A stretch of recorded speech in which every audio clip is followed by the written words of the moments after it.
Hola, buenas noches. Eh, Bienvenidos a un nuevo episodio de Clavo TV. Mi nombre es Daniel. Yo me estoy estrenando como entrevistador audiovisual. Ya tengo experiencia entrevistando, pero en formato escrito. Y estoy muy emocionado porque pues voy a entrevistar a un compañero columnista. Eh,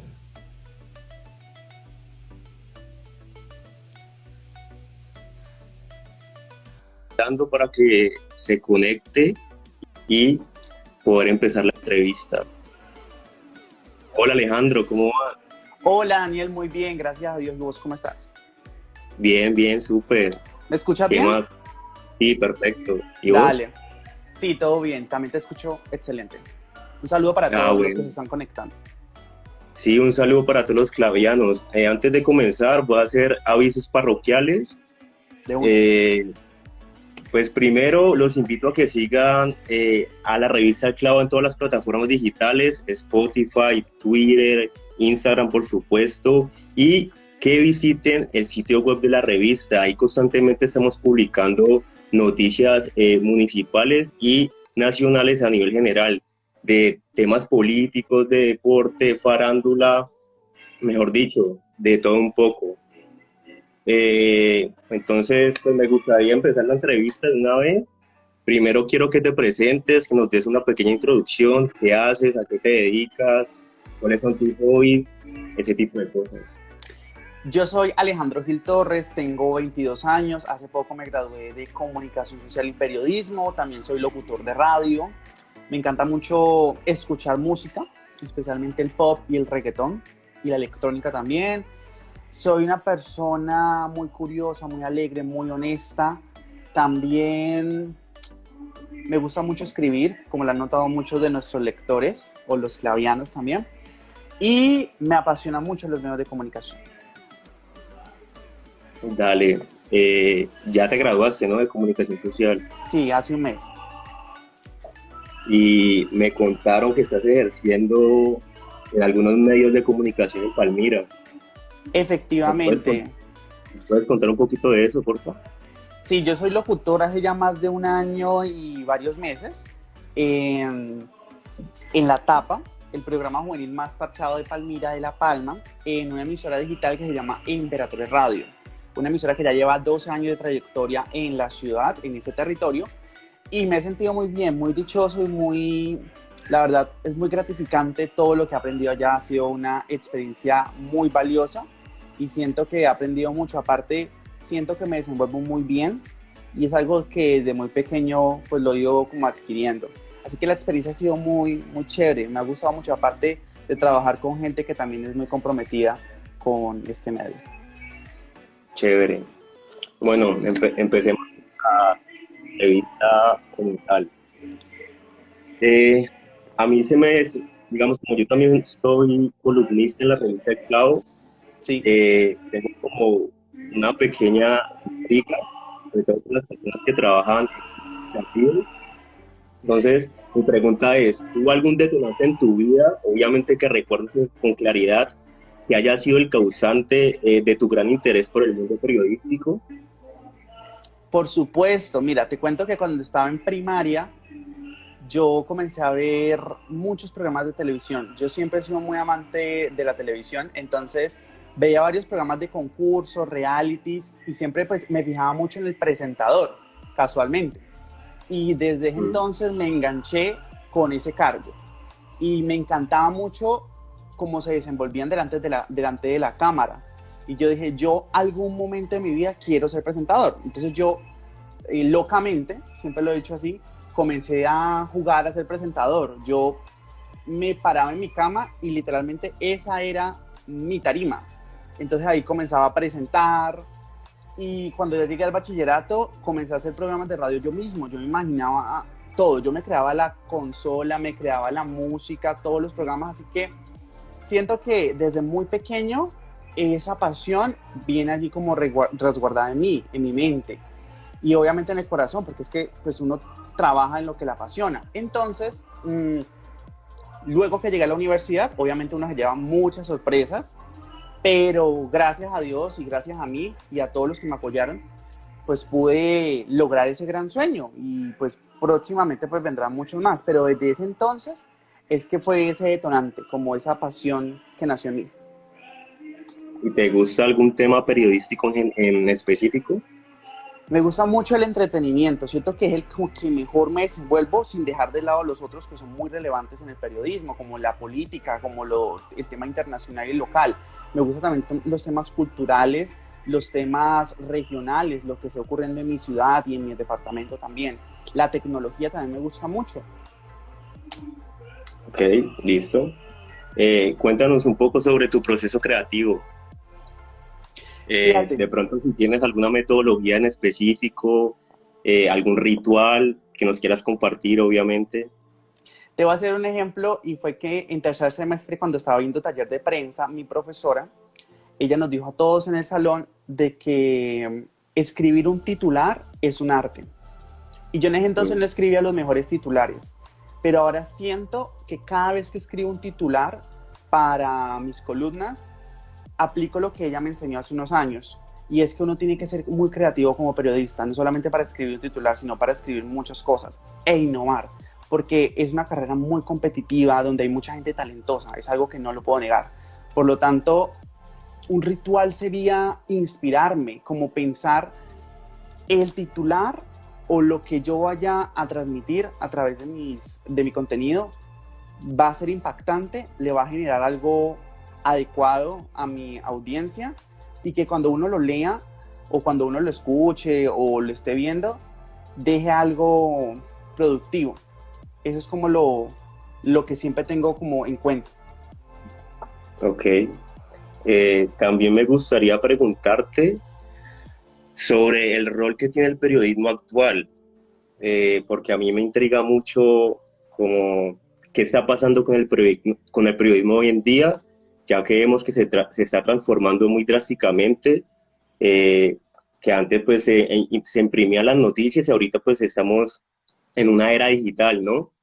Sí, Pero también las noticias, obviamente en mi perspectiva, han cambiado en el sentido de que ahorita son mucho eh, menos profundas, contenido más light.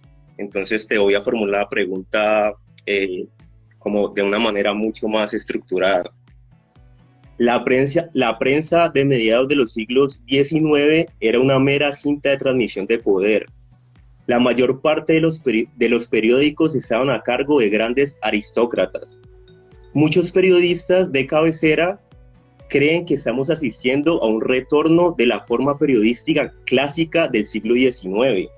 Un ejemplo que cimenta esta creencia es la revista Semana en Colombia. Como ya sabemos, el grupo Gilinski, que es un conglomerado empresarial y bancario, pues compró el 50% de los derechos de esa revista. Entonces, ¿crees que el rol del periodista actual debe ser atacar el status quo? En otras palabras, ejercer un contrapoder o seguir con la misma línea hegemónica que imponen los grandes medios de comunicación. yo siento que el periodismo debe mantener sus bases sólidas. Es decir, a pesar de que haya muchos conflictos de intereses de por medio, el periodismo debe mantener como ese lineamiento elemental de la veracidad. Y siento que lo que dijiste al final, no el de contrapoder, sino el segundo punto que abordaste, siento que es el que más debe abordar. Porque ahora siento que los medios de comunicación, y llevándome más a la pregunta, se están dejando llevar mucho por la inmediatez de entregar la noticia y no están indagando tanto. Y algo que me puse a pensar una vez y es el contexto y la ética, o sea, que son dos aspectos tan primordiales en cualquier género periodístico y que siempre se debe mantener. Entonces siento que mantener el contexto y también la ética como uno como redactor o como periodista y también saber informar, porque al final el periodismo o cualquiera de los géneros es un servicio que uno le está dejando a la sociedad y que esté bien informada, pero que no solamente se queden con una base ahí totalmente superficial. Y según eso, ¿vos crees en el carácter que el periodismo debe tener un carácter objetivo. Vos de pronto no pensás que, bueno, yo me autorrespondo la pregunta un poquito para hacer una especie de introducción, Claro. porque para mí la subjetividad también es muy importante. Yo no creo que la información sea objetiva al 100%, siempre va a haber un sesgo Claro. y una identidad de parte del periodista que le va a imprimir dicha identidad a la noticia, a la columna, el informe, etcétera. Entonces, quiero que me des tu opinión frente a eso. Yo siento que es lado y lado. Siempre nos han enseñado que el periodismo tiene que ser imparcial, tiene que ser objetivo, y eso es muy cierto, porque de algún modo eso es lo que le da credibilidad a uno como profesional. Sin embargo, leyendo un libro hace 2 años, y que ahora al final se lo voy a recomendar, de una de las mejores periodistas que para mí tiene el país, me di cuenta que es necesario que también la subjetividad esté inmersa en el contenido que uno plasme. Porque de igual forma uno también es un ser humano, uno siente, no creas que cuando uno va a entrevistar a determinada fuente, uno tiene sentimientos que le generan a veces hasta repudio o felicidad, y qué ideal sería también uno imprimirlos o plasmarlos en el contenido que uno haga. O sea, siento que las bases del periodismo no se tienen que olvidar, pero la subjetividad tampoco es un elemento que se tenga que evitar a la hora de producir cualquier tipo de contenido. Jonathan-7 nos dice, el periodismo es un arte tan bonito y completo que hay espacios para todo. Exacto. Tanto objetividades como subjetividades. Sí, concuerdo con él. Es verdad, yo también comparto con eso. Listo. En el presente, la gran parte de la información que divulgan los medios de comunicación garantes del poder suelen estar sobresaturada de una posverdad, es decir, que los datos objetivos pierden relevancia, lo que estamos diciendo antes, y las emociones, como las opiniones, sin ninguna clase de fundamentación, pasan a ser los protagonistas de dicha información. He leído algunas de tus columnas y he percibido que vos tratas de argumentar la información que le provees a tus lectores a través de datos. Por ejemplo, la última columna que escribiste titulada La Otra Salida, otorgaste cifras del DANE y referenciaste al periódico El Nuevo Siglo para explicar el aumento de los índices de suicidio en Colombia. Se puede concluir que el estilo periodístico rechaza tajantemente la posverdad en la información. No te entendí la pregunta. O sea, entendías a la parte de mi columna, pero ya la última pregunta no te la entendí. Tu última columna diste datos objetivos, sí, para respaldar el índice, el aumento de los índices de suicidio en Colombia. Sí. Teniendo en cuenta la posverdad, descarta esos datos objetivos y se enfoca más en la emocionalidad. Mi pregunta es si tu estilo periodístico rechaza tajantemente esa posverdad, es decir, si utilizas las emociones para argumentar tus puntos de vista y simplemente te quedas con esos datos objetivos. No, yo periodismo más informativo. No, yo siento que las combino. Yo siento que es como algo transversal, es decir, como que utilizo ambos elementos para poder hacer mis discursos o mis argumentos, porque siento que eso le da peso a mi discurso, ¿entiendes? Es como que yo vaya a hablar de la ansiedad virtual, o cuando hablé, por ejemplo, del acoso callejero, el caso de esa chica en Santander, yo utilicé su caso para mi columna, o por ejemplo lo del suicidio, lo de Sergio Urrego, otros temas que también he abordado en esos escritos. Siento que es la mejor manera para mí hacer mi periodismo, ¿sí? Porque es que de igual forma no es la verdad absoluta, es mi verdad. Por lo tanto, es lo que yo siempre trato de expresar allí como en mis argumentos, de combinar lo oficial que entregan las fuentes primarias y con mis pensamientos, porque al final es lo que cumple una columna de opinión y es lo que también hace tener un reflejo de lo que es el periodismo, es la veracidad al 100%. Ok. Bueno, por otro lado, me gustaría que me explicaras de dónde surge el interés por temas tan controversiales como en la agenda pública, como lo son el suicidio, como lo mencioné, esa fue tu tema de cabecera de la anterior columna, y la reivindicación de la comunidad LGBTQ+. Vea, te explico, Daniel, yo me considero una persona un poquito controversial en el sentido de que no me gusta quedarme callado. La gente que me conoce, mis amigos, mi familia, yo soy una persona sin censura. Por lo tanto, no es que sea irrespetuoso, sino que soy una persona que cuando algo no me gusta, yo lo expreso. Y yo soy muy expresivo.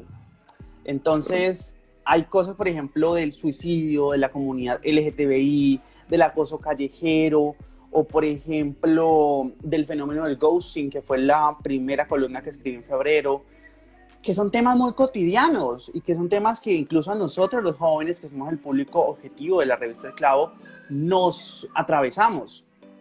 Otros temas, por ejemplo, del empleo, que ahora es tan crítico en el país. Entonces yo soy una persona que me gusta como contraargumentar.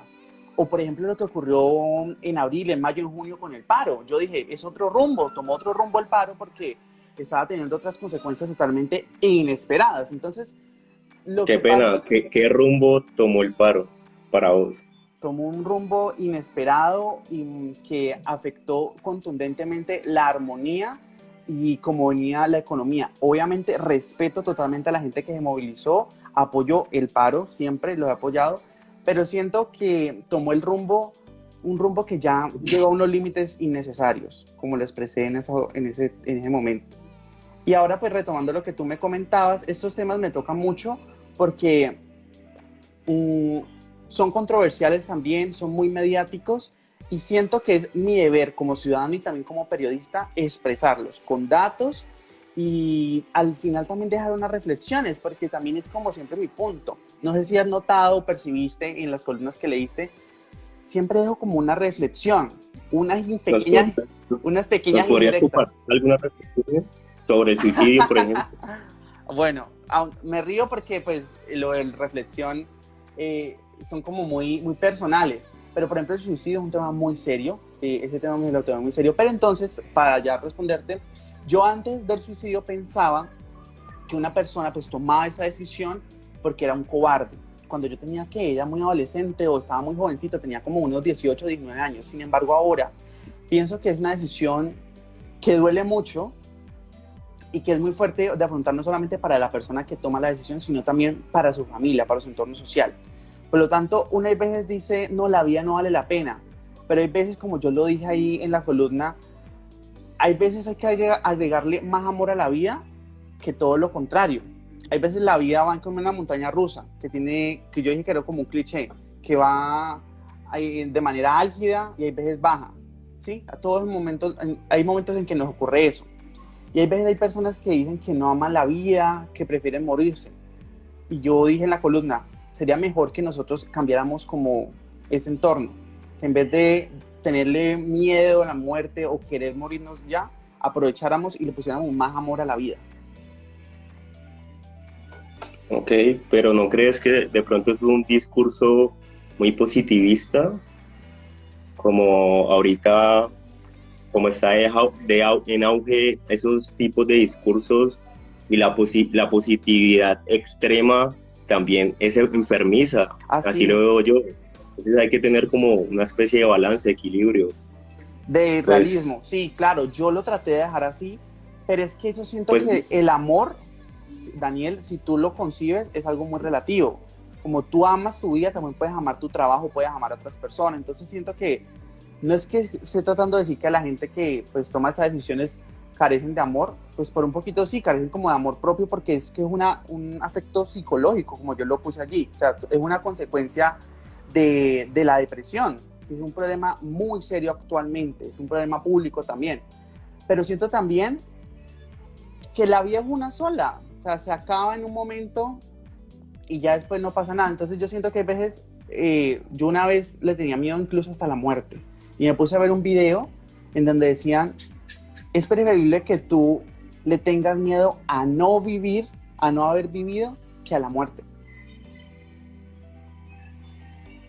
Pero también es un acto de valentía el suicidio, pues las personas que se suicidan son personas que obviamente han pensado de manera muy profunda el hecho de suicidarse, y cuando cometen el suicidio, pues lo hacen sin dudar ni un segundo de pues matarse. Entonces, también, digamos, lo que quiero decir es que es un problema mucho más profundo, y primero profundo e individual, porque, digamos, los suicidios, hay que estudiar al paciente para conocer por qué está pensando en suicidarse, qué lo lleva a suicidarse o qué lo lleva a pensar a suicidarse. Entonces, obviamente es importante tocar ese tema porque es algo público, y que actualmente por la crisis social, la crisis económica que estamos viviendo en Colombia, pues el índice de suicidio está aumentando. Pero también es importante escuchar el porqué de ese suicidio, y esos casos son individuales. Y sabiendo que los casos son individuales, pues la solución de ese problema, digamos, se atomiza. Entonces, para darle una solución global, es una tarea como muy complicada. Esa es como mi opinión. Claro, y respetable, pero no entiendo por qué concibes. Yo en algún momento dije que era un acto de no valentía y me retracté en la columna, que yo pensaba que antes era un acto cobarde, antes, ojo a eso, antes. Y ahora siento que es un problema serio. Sin embargo, estoy en mi deber, también como ciudadano, de decir, ok, ahondemos más en el tema como me estás diciendo, pero tampoco estoy de acuerdo en lo que dices de que es un acto de valentía. ¿Cómo así? No te entiendo, o explícame bien. Porque, como te dije, el suicidio es algo que está en la psique de cada individuo. Yo siempre tengo una hipótesis que cualquier persona sana ha pensado en suicidarse, pero otra cosa es exponerlo públicamente. Eso queda en tu fuero interno. Yo he pensado en suicidarme cuando he tenido momentos muy complicados en mi vida. Y yo sé que obviamente este mensaje es un poco controversial, porque todavía la gente en Colombia no está preparada para tocar temas como estos. Pero lo que quiero decir es que no entendemos al 100% las causas de las personas que toman ese tipo de decisiones. Y para entender esas causas debemos sentarnos con ellas, tratarlos con especialistas y poder ayudarlos. De pronto se sienten vacíos por X problema, por X situación. Lo único que necesitan es ser escuchados. Un día los guíe, valga la redundancia, por diferentes caminos, y que ese camino que tomen no sea el camino del suicidio. Ese es como mi punto de vista personal. Simplemente quería como dejarlo en el aire y ya. Es algo que, digamos, no tiene una solución, para mí, no tiene una solución pública. No tiene una solución, pero sí tiene una forma de evitarlo. Sí, pero para esa forma de evitarlo hay... Sí, se puede evitar, pero como te digo, hay que sentarse con el paciente y escucharlo. Es que fíjate, Daniel, yo no estoy diciendo de manera rápida como, no, yo voy a hablar del suicidio de manera arbitraria. No, porque yo también hablé de suicidio, porque no te lo comenté. Yo también he sido un paciente, yo fui paciente con ansiedad, incluso yo he sido diagnosticado con ansiedad, he tenido momentos muy duros, sufrí bullying en el colegio, creo que en algún momento lo comenté en alguna columna, y yo una vez lo dije en un video, yo sufrí mucho de bullying y creo que muchas de las causas de la gente que se suicida también es por esos efectos duros que uno vive psicológicamente, y son problemas que tienen que ser tratados con un psicólogo y ya en otras instancias con un psiquiatra. Y mucha gente piensa en el suicidio. Yo por fortuna no lo he pensado, porque Alejandro Gil siempre he respetado la vida. Siento que tengo muchas cosas por realizar aún. Pero entonces, tratar ahorita de, por eso es que no sigo como empedernido en que no es un acto valiente, pero tampoco es un acto de cobardía, tampoco. Bueno, también es que vivir es también de valientes, yo también pienso como vos, Ah, por pero supuesto, por supuesto, por supuesto. pero Y más ahora. suicidarse tampoco es que sea el camino fácil, porque la mayoría de gente pues piensa de esa manera y pues creo que no es el camino fácil. Y más ahora que hay que sobrevivir en esta sociedad en la que estamos viviendo ahora. Pero que, pues yo creo que cada uno nos levantamos a diario pensando en cosas en las que tenemos que realizar y por aún cumplir. Listo. Bueno, ahorita tocando el tema del LGBT, de la comunidad LGBTQ+, que tiene, pues es un tema, la verdad, ese tema yo lo desconozco, lo admito. Me he informado un poco para esta entrevista, entonces me gustaría preguntarte si conoces el concepto de nuevas masculinidades y si es así, ¿nos podrías explicar desde tu perspectiva qué son esas nuevas masculinidades?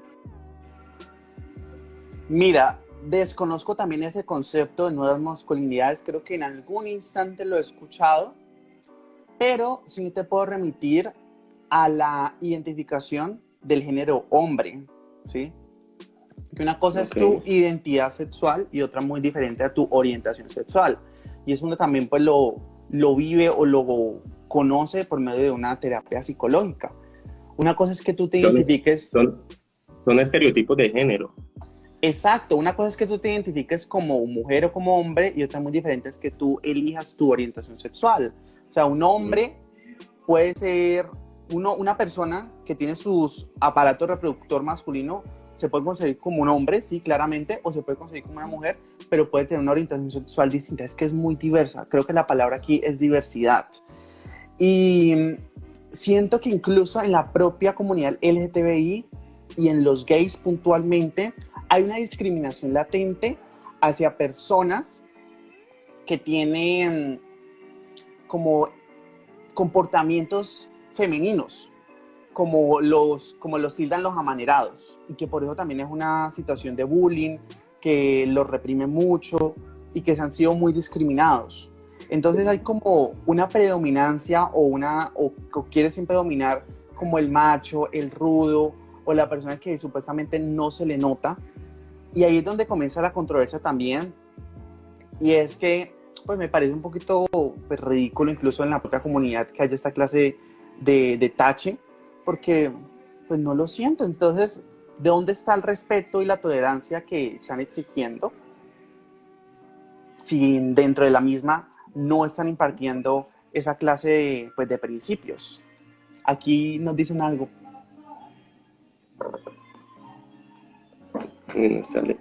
Nos dice Isabela Echeverry, debe fundamentarse la identificación de los signos que señalen que alguien cercano atraviesa este tipo de dificultades o angustias difíciles de elaborar sobre el tema del suicidio. Que podríamos decir más bien que es probable que todos en algún momento pensemos o tengamos ideas de alrededor de la muerte. Como profesional de la salud, reconocemos que la divulgación del tema del suicidio, ok, ya, pues lo complementaste vos.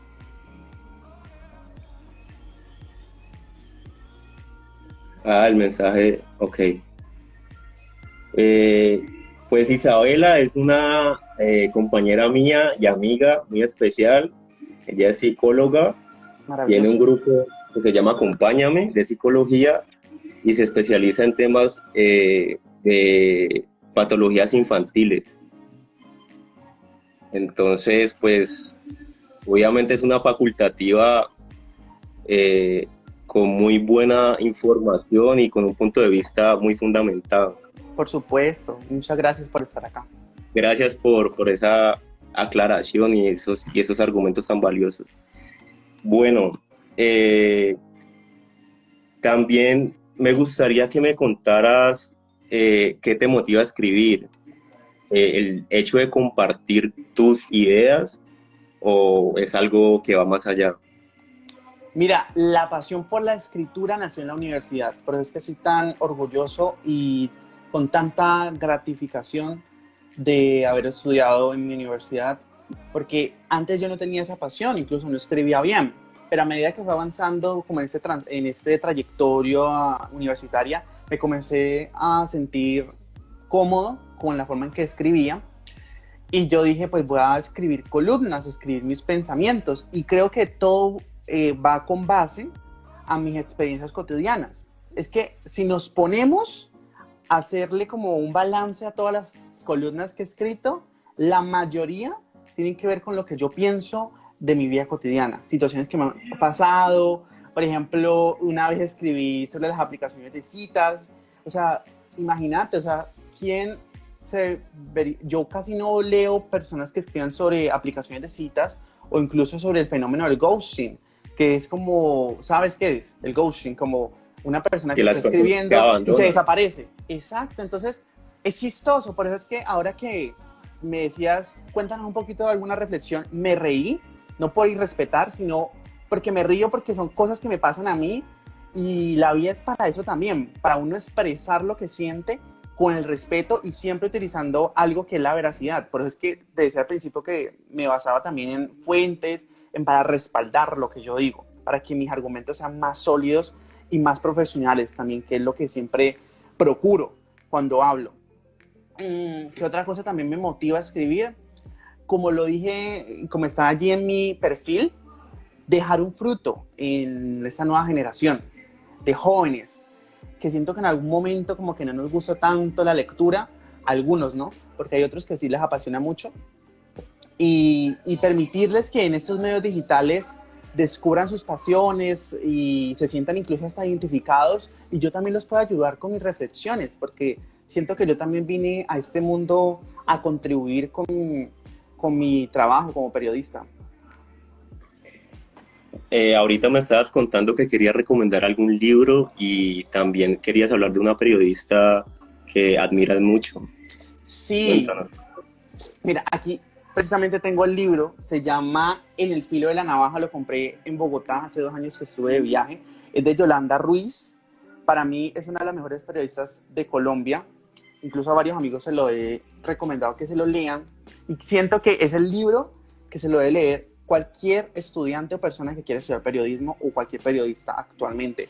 Siento que fue una periodista y un libro que me cambió mucho el chip de cómo escribir buenas noticias. No es un manual de cómo escribir cada uno de los géneros, pero sí es un manual que te va a ayudar a hacer un buen periodismo. Creo que es como un manual para alguien básico que está iniciando, y las experiencias de ella lo ayudan a uno como a decir, vale la pena seguir adelante y enfrentarse a fuentes o a personajes tan malos como el caso y tan impactantes en la sociedad colombiana como Pablo Escobar, que hace 20 años ella lo entrevistó, o fuentes inolvidables, o por ejemplo el derecho a la libre expresión, los conflictos de intereses que atravesamos no solamente los periodistas, sino muchos profesionales. También el tema de dudar siempre de alguna fuente, rectificar, y el poder de siempre mantener la veracidad y el profesionalismo, la ética, los dilemas éticos que siempre atravesamos, incluso en nuestro ambiente laboral. Así que es un libro muy recomendado. Yo tengo una inquietud. En la carrera de periodismo, ¿tienen alguna materia teórica o simplemente es una carrera muy práctica donde les enseñan algunas herramientas para escribir mejor, para hablar mejor, para comunicarse de manera más clara? Siempre he tenido esa inquietud. Fíjate que irónicamente es todo lo contrario. Para mí, mi carrera en mi universidad fue muy teórica, sin dejar de lado como las materias electivas. Las materias electivas que uno sí pues denota que hay práctica, pero yo siento que me faltó más práctica. Por eso es que pues ahora uno puede ya realizar posgrados, hacer un diplomado, un curso adicional. Pero de todos modos me siento pues muy orgulloso de haberme graduado, y la teoría pues hay que seguirla practicando, hay que seguirla leyendo, Daniel, porque si no pues a uno se le olvida, pero siento que sí, fue mucha teoría, leer bastante, investigar, y creo que por eso también que me apasioné mucho por la escritura, y cuando pues realicé uno de mis trabajos de investigación, me apasioné mucho por la lectura y por la investigación, y de verificar de que este marco teórico me sirviera, esta fuente me sirviera. Por lo tanto, fue muy teórica, muy valiosa. ¿Y qué piensas de los periodistas que no tienen un título de periodistas, sino que son facultativos de otras ramas de las humanidades como ciencia política, psicología o hasta médico? Conozco periodistas que son médicos, que tienen el título de médico. ¿Crees que el periodismo es más sólido en términos argumentativos o que le falta de pronto profundidad o manejar cierto tipo de herramientas, como te decía antes, que los periodistas pues tienen, como por ejemplo condensar bien las ideas, tener una buena proyección de voz y también una claridad en el mensaje, que eso es algo que yo valoro mucho de los periodistas, condensa muy bien el mensaje y Es de algo manera muy que, clara. es algo que yo admiro demasiado, el poder del discurso. Incluso a muchos de mis maestros les admiré eso a lo largo de la carrera, como el discurso, y me fijo mucho, incluso con la gente con la que me rodea. Me fijo mucho en la forma como hablan y aprendo de ellos, y es algo que admiro mucho. Y ya respondiendo a tus preguntas, tengo dos respuestas. La primera, pues al principio cuando estaba estudiando me sentía un poco insatisfecho y también inconforme en que mucha gente que no estudió lo que yo estaba en ese entonces, pues estudiando, valga la redundancia, pues ocupara cargos en los que yo en algún momento quisiera pues estar desempeñándome, porque entonces me parece injusto que pues yo estudiando 5 años y otra persona que pues también estudió determinado tiempo, pues vaya a ocupar un cargo que yo hasta lo podría ocupar. Pero por otro lado, le doy la razón a que lo que tú decías es cierto. Si tienen un buen discurso, si tienen buena experiencia, que hay personas como abogados, gente que ha estudiado política, personas de otras carreras que tienen que ver, porque pues la comunicación es un campo interdisciplinar, pueden desempeñarse bien. Yo estoy de acuerdo, después de que se desempeñen bien, que tengan el talento, porque yo siento que también, por ejemplo, para ser presentador de televisión o para ser locutor de radio, he notado que a veces hay gente que ni siquiera estudió la carrera y lo hace de una manera impecable. ¿Y cómo uno no va a valorar eso? Por lo tanto, siento que es por parte y parte. Al principio como que no me sentía tan dichoso, pero ahora me digo, pues si son buenos profesionales, tienen el talento y aparte manejan muy bien la comunicación, ¿por qué no valorar el trabajo que hacen? Y obviamente de que manejen bien el periodismo, porque una cosa es un periodista y otra cosa es un empleado que aparenta ser periodista, pero realmente no está ejerciendo bien su trabajo o no está desempeñando bien su cargo, que es diferente, y pasa incluso con la gente que estudió periodismo, que no lo ejerce bien y está dejando mal la carrera. ¿Qué es no desempeñar bien el cargo? Tomarse primero de manera, por ejemplo, las entrevistas. Yo veo, hay veces entrevistas que le hacen a políticos, a personas reconocidas, y fíjate, incluso en algo tan básico que es como formular preguntas que uno le enseñan desde primer semestre, no las saben formular o se van por unos caminos tan inadecuados que uno dice, qué falta de respeto con el entrevistado. Es que un entrevistado, más que una persona que uno le va a preguntar algo, es un ser humano. Entonces siento que el respeto es algo que es imborrable y una falta de respeto es inaceptable en la carrera. Uno le ha enseñado siempre a respetar a las fuentes. Otra cosa es mantener siempre bien los conflictos de intereses, es decir, si hay una empresa dominante con la que tú estás trabajando, pero está pasando un problema en la empresa, me tengo que callar porque me echan del trabajo, pues mejor que uno haga bien su trabajo y que pues mantenga bien el trabajo, porque es que el periodismo es de denunciar y de mantener siempre la veracidad ante todo y trabajar para que la sociedad esté bien informada, como te le decía hace poco. Y me gustaría también que me comentaras un poco sobre la locución, porque para mí es un ámbito desconocido. Me gustaría saber cómo de pronto algunos tips que tienen los locutores para, por ejemplo, proyectar la voz o cambiar el tono de voz ese tipo de cosas. Yo cambiar el tono de voz aún no me desempeño bien, porque pues mi voz tiende a ser como un poquito aguda, pero cuando ya estoy informando o cuando estoy hablando como que la comienzo como a engrosar más, como por el tono de la noticia. Pero mira que cuando estaba en la universidad, mi profesor de presentación de noticias me decía, Alejandro, tienes que proyectar mayor la voz, o sea, no es gritar, pero sí es que la gente te escuche cuando estés hablando. Entonces, creo que cuando uno ya comienza a tener mayor experiencia, mayor bagaje, eso uno lo va adquiriendo. Como algunos tips, yo siento que es saber de qué uno está hablando, interiorizar la noticia, como le decían a uno allá en la universidad. Y también de que uno no se aprenda las cosas de memoria. Es que yo siento que eso es la falla de muchos estudiantes y periodistas. Uno tiene que relajarse y hablarle a la cámara como si no fuera un enemigo, sino como me decía mi profesor, como si fuera un postre, algo que a ti te encante y que sea tu amigo. Porque si no, usted va a perder su tiempo. Y mira que hay algo muy particular, no es por ser arrogante, pero siempre que estaba enfrente de un micrófono, por ejemplo en la emisora, que pues uno tiene la ventaja de que no lo están viendo en cámaras, siempre lo decía de una forma relajado, como tan auténtico, como tan espontáneo, y yo hasta me sorprendía de mí mismo de que hacía el programa de 2 horas o 3 horas y las manos estaban normal, o sea, no estaban frías. O sea, es algo sorprendente. Yo creo que es como... Algo innato. Sí, algo que desde muy pequeño me ha gustado. Incluso tengo un tip, pero más para presentación, y era que siempre cuando estaba pequeño miraba una pared blanca y miraba un punto fijo y allí le comenzaba a hablar. Así que yo simulaba que eso era como la cámara. Así dice que sí, Camila es como más... González R13, el mejor locutor y gran profesional. Tan linda, Camila, una compañera mía de la universidad y también una excelente profesional. ¿Qué estabas diciendo? Que es una excelente profesional y una excelente amiga de la universidad. Camila. Pero estabas diciendo algo, creo que te interrumpí.